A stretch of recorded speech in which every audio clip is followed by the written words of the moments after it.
네, 안녕하세요. 로열로드 투자전략가 로로쌤입니다. 자, 2020년 10월 14일 수요일 대응교 시황 시작하도록 하겠습니다. 자, 먼저 미국에서 코로나 치료제 백신 임상 중단되는 상황들이 나오고 있습니다. 그것 때문에 미국장이 밀렸냐라고 하는데 절대적인 이유는 아닌 것 같은데 영향은 조금은 있었죠. 그리고 이번에 실적 시즌 전체적으로 대형 섹터들은 많이들 얘기가 나오고 있는데 중소형 섹터 중에서 최근에 좀 관심 가져볼 만한 섹터, 좀 쉬고 있는 섹터들이 있는가 하나 찾아서 공개를 해드리도록 하겠습니다. 그리고 아이폰 12 같은 경우 공개됐는데 혹평하시는 분들이 꽤 많더라고요. 이 부분에 대해서 제 의견을 간단히 소개해 드리도록 하겠습니다.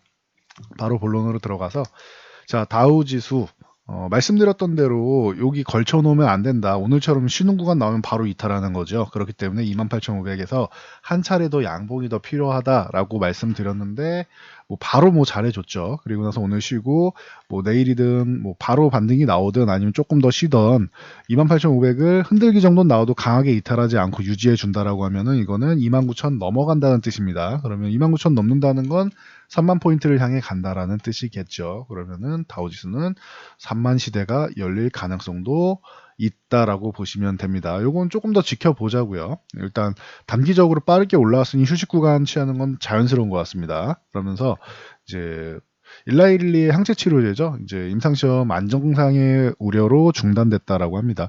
안전상의 우려라는 건 뭔가 문제가 발생했다라는 뜻이겠죠. 그리고 존슨앤존슨의 얀센 자회사죠. 그래서 임상 참가자가 원인모를 발병으로 해서 일시 중단됐다라고 합니다. 그래서 잠깐 중단됐다라고 하는데 지난번 아스트라제네카처럼 뭔가 문제가 생기면은 쉬었다가 다시 체크하고 이게 치명적인 결함인지 문제인지 한번 확인하고 다시 임상 재개하겠죠. 그래서 참고 정도 하시면 될 것 같아요. 그래서 아예 임상이 끝났다가 아니고 일시 중단이고 하기 때문에 시장을 아예 무너뜨릴 정도 요인은 발생하지 않았습니다. 그리고 이 두 회사 말고도 다른 회사들이 있기 때문에 굉장히 많은 업체들이 임상을 진행하고 있기 때문에 백신이 개발되는 게 중요하겠죠. 치료제도 마찬가지고요. 일라일리는 항체 치료제고 존스앤존슨은 백신입니다. 참고하시면 될 것 같아요.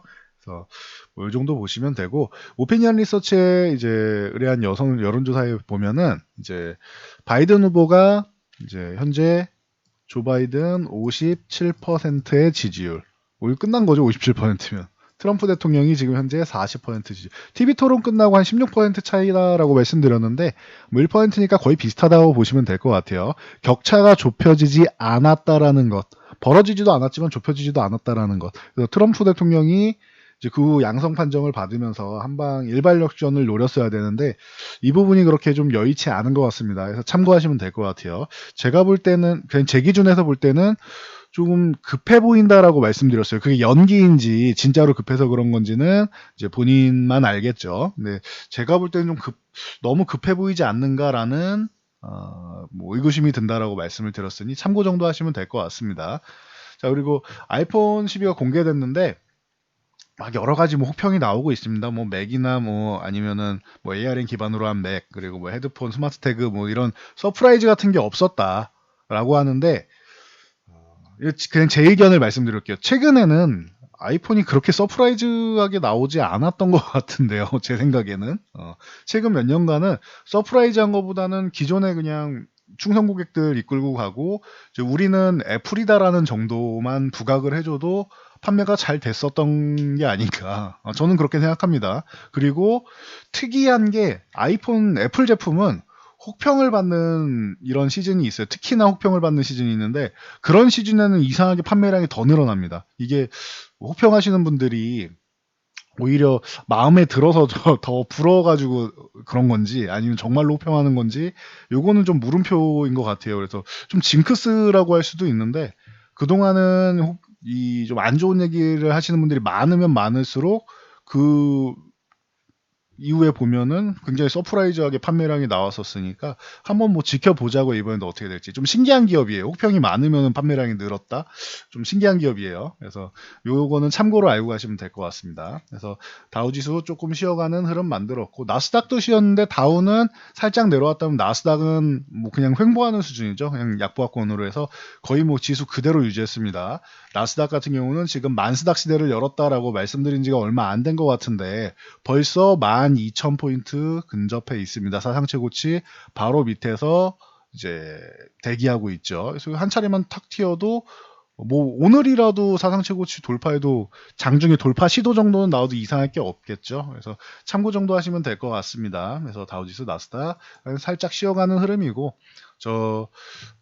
임상 중단 관련된 부분이 아주 뭐 절대적인 영향력을 차지하진 않는다. 라고 보시면 될 것 같아요. 그냥 임시 중단 정도로 보시면 될 것 같아요.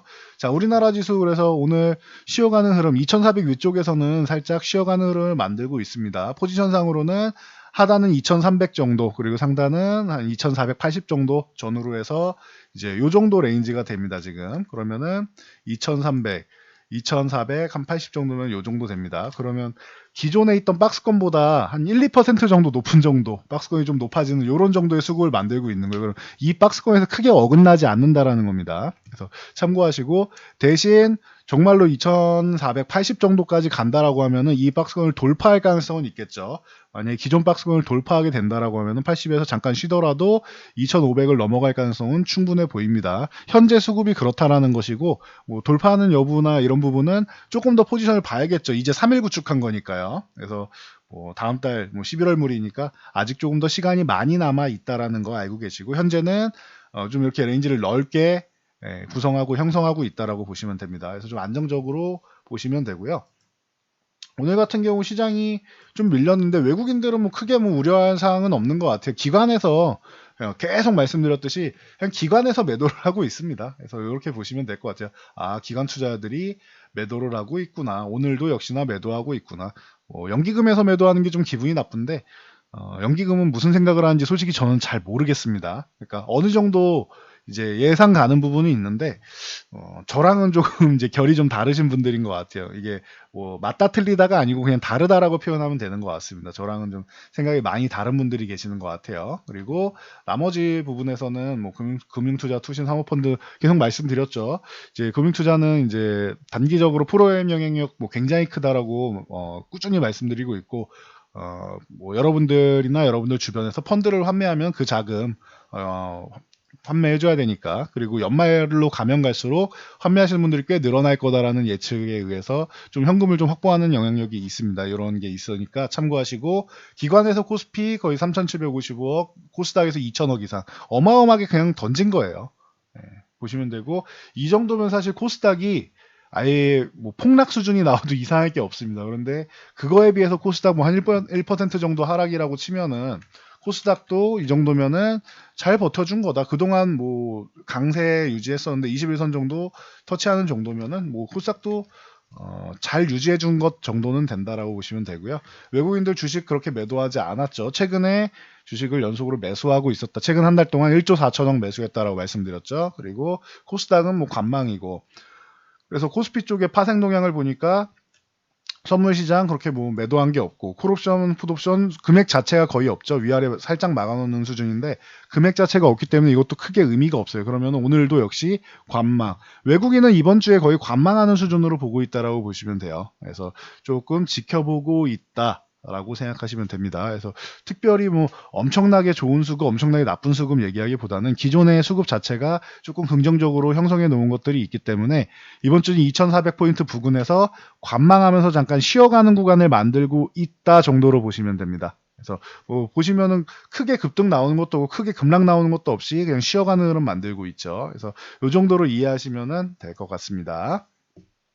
자, 삼성전자 어닝 뭐 서프라이즈라고 해야겠죠. 그 이후에 이렇게 6만원 위쪽에서 유지를 하고 있습니다. 6만원에서 62,000원 사이 이 구간이 좀 중요합니다라고 말씀드렸는데 62,000원을 넘어가면 또 이제 새로운 시세 사상 최고가를 달성하면서 갈 수 있겠죠. 참고하시고요. 62,000원 돌파 못해도 이제 살짝 쉬어가는 흐름이 나오더라도 결국은 넘어갈 거라고 봅니다. 그래서 속도의 차이다라고 보시면 돼요. 그래서 삼성전자 뭐 나쁠 게 없습니다. 실적이 저렇게 뒷받침되는데 나쁘게 얘기하는 게 더 이상하지 않나라고 저는 생각됩니다. 실적도 뒷받침되고 앞으로 지금 미래 산업 쪽으로도 더 좋아지고 있는 것들이 눈으로 확인되고 있기 때문에 굳이 나쁘게 볼 이유는 없다라고 보고 있습니다. 참고하시고요.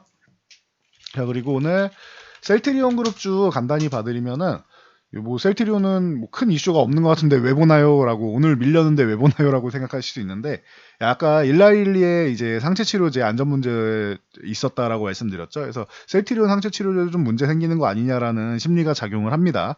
그런데 반대로 생각해서 일라일리가 이겨내고 임상이 치료제로 성공을 한다라고 하면 또 괜찮은 게 되는 것이고, 일라일리가 아예 실패를 했는데 지금은 잠깐 중단인 거고요. 아예 실패를 했는데 셀트리온이 성공했다. 이건 더 대박인 거죠. 그렇게 되면.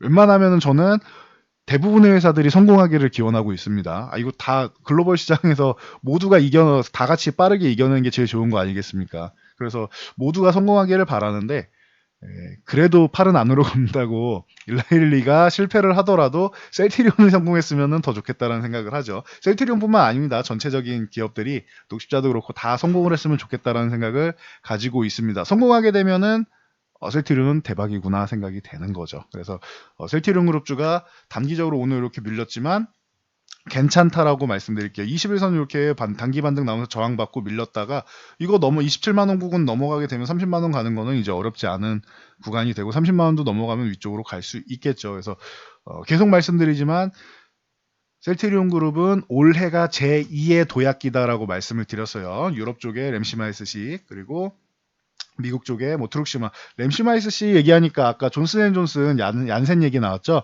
얀센의 이 레미케이드를 이제 바이오시밀러로 한 게 램시마인데, 얀센도 SC제형, 피하 주사 제형으로 변환하는데 실패했단 말이에요. 근데 이거를 셀트리온이 성공을 했습니다. 월 약품을 갖고 있는 얀센도 이제 실패를 했는데 램시마 쪽 SC로 해서 성공을 했다. 이번에 인정받은 것처럼 항체 치료제도 성공하게 되면은 다시 한번 뭐 인정받는 계기가 되겠죠. 그래서 살펴볼 만한 이슈가 아닌가라고 해서 가져와 봤고요. 그리고 SK바이오팜 같은 경우가 그동안 좀 휴식을 취하고 있었는데 오늘 오랜만에 반등 시도가 나왔습니다. 그래서 17만 원 요 구간을 넘어가지는 못했는데 일단 16만 원 회복하고 17만 원 넘어가는 게 좀 관건이다라고 과거부터 많이 말씀드렸죠. 여기 회복하면은 그래도 위쪽으로 다시 한번 이 박스권 안으로 회귀할 가능성은 있지 않겠느냐. 일본의 이제 오노약품공업이랑 이제 5,788억 정도 규모의 내전증 시작 라이선스하우스 체결했죠. 그래서 계약금이 중요한데, 계약금은 반환되지 않습니다. 계약금은 약 545억 정도가 되고요. 총 계약 금액은 이제 5,788억 정도가 됩니다. 그래서 이 정도로 보시면 될 것 같아요. 그래서 보통은 계약금이 이렇게 한 10분의 1 정도 이렇게 많이 들어가니까 적어도 저 금액만큼은 SK바이오팜이 확정적으로 벌어들인 것이고, 나머지는 이제 마일스톤 쪽으로 해서 이제 단계별로 받는 겁니다. 참고하시면 될 것 같아요. 오랜만에 이렇게 빼꼼하고 올라왔는데 16만 원 회복 못한 건 조금 아쉬우시겠지만 여기서 이제 가능성을 조금 이제 만들고는 있다라고 보시면 될 것 같아요. 자, SK텔레콤 같은 경우는 이제 이사회를 열고 모빌리티 부분 분사한다라고 했죠. 그래서 이제 추락을 보였는데 최근에 좋은 모습 보이다가 이 정도면은 추락을 했어요. 네. 왜냐, 다른 종목 5%랑 통신주 5%랑은 또 달라요. 최근에 뭐 한국전력이 이번 정권 이후로 많이 밀려서 그러지, 유틸리티 관련주 통신주는 항상 말씀드리지만 큰 변동이 없는 경기 방어주입니다라고 말씀을 드리죠. 이런 종목들의 5%는 삼성전자의 5%보다도 더 큰 거예요. 삼성전자는 4%만 넘어도 급등이다라고 말씀드리는데 그거보다 더 큰 겁니다. 이 통신주나 유틸리티주는 보통은. 그래서 이 정도면 뭐 어마어마한 하락이 될 수 있는데, 이게 신설법인의 지분 100%를 보유해서 이제 자회사로 가겠다. 이게 많이 들어봤죠? 얼마 전 LG화학의 LG 에너지 솔루션 같이 이쪽에 분사 방식하고 같은 방식으로 분사하겠다라고 합니다. 그래서 모빌리티 부분은 미래 먹거리인데 이거를 저렇게 분사하겠다라고 하니 뭐 기분이 나쁘다라고 생각하시는 분들이 있는데, 저는 또 그렇지 않다라고 말씀드렸죠. 제 생각에는 지분 100%인데 굳이 나쁠 게 무엇이 있느냐. 너무 그거를 원하는 방법이 아닐 수는 있어요, 여러분들이. 뭐 인적 분할이나 이런 부분이 아니라서 아닐 수는 있는데, 하지만 그렇다고 크게 폄하할 필요는 없다라고 생각합니다, 저는. 그래서 뭐 그렇게까지 이 정도까지 뭐 급락이 나올 정도의 악재냐, 그 정도는 아니다라고 저는 생각은 합니다. 물론 제가 SK텔레콤을 투자하는 사람은 아니죠. 저는 통신주에는 그렇게 관심을 그렇게 갖지는 않는다라고 항상 말씀을 드리는데, 왜냐하면은 시장이 뭐 양호할 때 굳이 경기방어주를 관심 갖지는 않는다. 연말에 뭐 배당 시즌 정도에나 뭐 여러분들이 좀 보실만한데, 이렇게 밀려 있을 때 좀 모아가는 건 뭐 나쁘지는 않겠죠. 그래서 뭐 원하시는 분들이야 지금 이제 슬슬 이렇게 밀려 있는 구간에서 모아갈 수는 있겠지만, 뭐 그렇게 뭐 제 매매 대상은 아니다. 하지만 지금 요 구간이 좀 과도한 하락이 나온 건 맞다라고 저는 개인적으로 의견을 갖고 있습니다. 그래서 이 SK텔레콤이나 뭐 배당주 좋아하시는 분들은 관심 가져보시면 될 것 같습니다. 자, 코미팜 같은 경우도 스페인에서 코로나 치료제 임상시험 계획을 신청했는데 거절당했죠. 그래서 오늘 밀렸는데, 요것도 12,500원 유지해주면 뭐 그렇게 뭐 나쁘지는 않습니다. 그 다음에는 뭐 저희도 이 종목 작년에 매수해 조금 길게 가져갔는데 한 100% 정도 수익 났는데, 요게 12,500원에서 이제 17,500원 요 사이에 지금 이렇게 갇혀있다라고 생각하시면 돼요. 그래서 12,500원만 유지하면 괜찮은데, 여기 이탈하면 이건 좀 문제가 되고, 만약 유지해준다라고 하면은 조금 보유했다가 요 17,500원 구간에 넘어가는지 여부를 확인하시면 되지 않나 싶습니다. 참고하시면 되고요. 자, 그리고 이번 실적 시즌에 뭐 볼만한, 그리고 이런 부분으로 해서 제가 SK텔레콤 같은 경우는 배당 시즌 생각해서 말씀드리고, 지난번에 뭐 한국전력이나 이런 부분도 이제 연말까지 보면은 뭐 나쁘지 않다라고 말씀드렸죠. 제가 볼 때 한국전력은 이렇게 아래 구간에 있을 종목은 아닌데 21,000원 회복되면은 좀 좋아질 수 있을 겁니다라고 말씀드렸는데, 보시면은 21,000원 회복돼 있죠. 이게 주도주라는 게 아니에요. 다시 말씀드리지만 한국전력이 이제 뭐 지금 그린 뉴딜 정책이라고 하는 거를 원래 우리 문재인 대통령께서 시행을 하고 있죠. 탈원전부터 시작해가지고 다 계속 키우려고 원래부터 하셨었죠. 그래가지고 한국전력이 최대 피해주가 됐었습니다. 그래서 어마어마한 실적을 자랑하다 한국전력이 뭐 적자 행진을 보이면서 이제 고배당주에서 이제 배당을 못 주는 정도까지, 적자인데 어떻게 배당을 줍니까? 그렇게 됐었는데, 올해 실적이 회복되기 시작하면서 올해부터는 다시 배당주의 위용을 찾을 가능성이 높다라고 말씀드렸고, 요 21,000원 회복하면 괜찮아질 수 있습니다라는데 회복을 보였습니다. 그래서 참고하시고, 같이 말씀드린 게 한국가스공사가 있죠. 한국전력 먼저 말씀드리고 한국가스공사 말씀드렸는데, 이것도 뭐 큰 상승은 아닌데 야금야금 조금씩은 이제 올라오다가 쉬다 올라오다 쉬다 하고 있어요. 이게 말씀드렸듯이 엄청나게 뭐 급등주들이 아니에요. 안정적으로 연말까지 했을 때 뭐 포지션 트레이딩을 할 때 좀 한 종목 정도 안정적으로 좀 들고 갈 만한 종목 찾을 때 한국전력, 저런 타이밍에 한국전력이나 한국가스공사를 말씀드린 건데, 그래도 뭐 말씀드렸을 때보다는 조금은 올라와 있네요. 요거는 중장기적으로 해서 연말 정도까지 해서 먼저 주가 상승이 나온다라고 하면 정리하시면 되는 거고, 주가 상승이 많이 나오지 않는다라면 배당까지 받으시면 되는 종목들입니다. 보시고, 그리고 최근에 올해 같은 경우에 언택트 시대에 웹툰 관련주들 많이 얘기했는데 요즘에는 조금 쉬고 있어요, 이 종목들이. 그래서 미스터블루 같은 경우 10,000원 위에 유지해주면 좋고, 조금 더 밀리더라도 뭐 9,000원 정도는 유지해줄 것이라 생각합니다. 그래서 참고하시면 될 것 같아요. 여기서 만약 반등이 나온다라고 하면 한 13,000원에서 13,500원 정도 돌파 여부가 뭐 중요할 것 같습니다. 그래서 참고 정도 하시면 될 것 같아요. 이런 종목들 야금야금 뭐 큰 비중은 아니더라도 아예 싼 구간은 아니에요. 이게 3,000원대부터 올랐기 때문에 현재도 뭐 바닥권에서는 3배 이상 올라와 있는데, 그만큼 웹툰 쪽은 성장하는, 이게 옛날에는 만화 보면은 어린애들 보는 거고 이런 인식이 있었는데 지금은 아니죠. 웹툰, 성인용 웹툰도 많고, 네, 제가 아는 분들, 뭐 저보다 윗분들 중에서도 웹툰 보신 분들이 꽤 많습니다. 그래서 시간 뭐 크게 잡아먹지 않고 좀 간단하게 볼 수 있는 쪽으로 많이들 보시니까, 이쪽 웹툰 성장 같은 경우는 앞으로 이건 시대적 흐름인 것 같아요. 넷플릭스가 발전하듯이 웹툰이 발전하는 거는 시대적 흐름인 것 같고, 우리나라뿐만 아니고 해외로 수출하기 시작했으니 뭐 참고하시면 될 것 같아요. 그래서 미스터블루 같은 경우, 그리고 키다리 스튜디오, 뭐 DNC 미디어, 이렇게 세 종목 기존에도 말씀드렸었죠. 키다리 스튜디오 같은 경우도 60일선 조정까지 나왔는데 요 구간에서 오늘 이렇게 살짝 이렇게 움직이기 시작하는 모습이 나왔습니다. 실적 같은 경우는 웹툰 쪽은 앞으로 꾸준하지 않을까 싶어요. 오히려 확대되면 확대됐지, 이게 한 번 보면은 이 웹툰 한 번 보면은 그 두 번 보는 건 어렵지 않아요. 보통 이런 말이 있죠.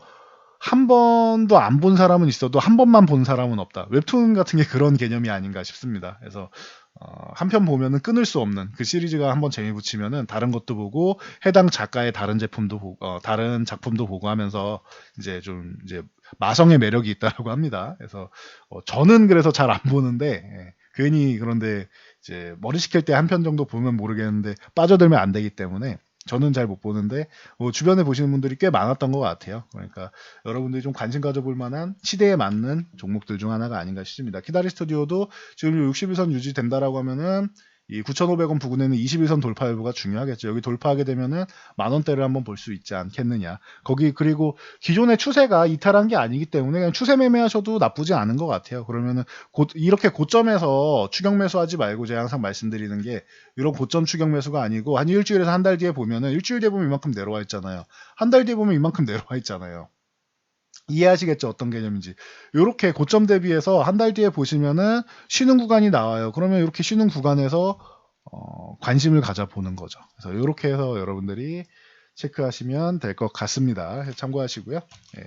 DNC 미디어까지도 뭐 간단하게 봐드리면은 DNC 미디어도 요 하단 쪽에 이렇게 잘 뭐 유지가 되고 있어요. 이 34,000원 부근 쪽은 또 뭐 최대한 유지해 주려고 노력을 하고 있는데 이렇게 보시고 요 21선, 61선 만나는 구간 요 구간 전후가 좀 중요할 것 같습니다. 그래서 한 38,000원 구간 정도까지 해서 4,000원 단위로 이렇게 보시면은 되는 종목이다. 그래서 38,000원, 그 다음에 42,000원, 그 다음 46,000원 이런 식으로 해서 보시면은 4,000원 단위로 올리면서 보시면 됩니다. 그럼 지금은 아예 최저점 매수까지는 아닌데 조금은 올라와 있죠. 그러면 쉴 때 매매하거나 아니면은 22선 60원 돌파에 38,000원 회복할 때 들어가는 게 맞겠죠. 그래서 무조건 종목 이게 실적 기대감이 있습니다라고 해서 무조건 매수하는 게 아니라 아예 싼 종목, 투자의 개념으로 해서 이렇게 싸게 들어가는 종목이 아니라 요건 조금 비싸게 올라와 있잖아요.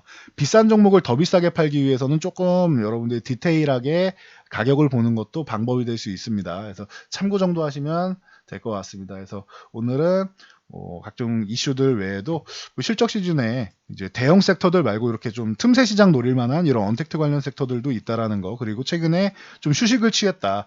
추격 매수하지 말고 뭐 일주일 뒤, 한 달 뒤에 보면은 여러분들이 원하는 가격을 줄 가능성이 높으니 좀 기다리세요라고 말씀드렸는데 그 예시를 이런 웹툰 관련주들이 좀 보여주는 것 같아서 여러분들께 소개를 해드렸으니 참고하시면 될 것 같습니다. 저는 여기까지 말씀드리고 물러가도록 하겠습니다. 영상이 도움되셨다면 좋아요, 댓글 그리고 알람 설정해 주시고요. 영상 잘 참고해서 모두 안전 투자하시기 바랍니다.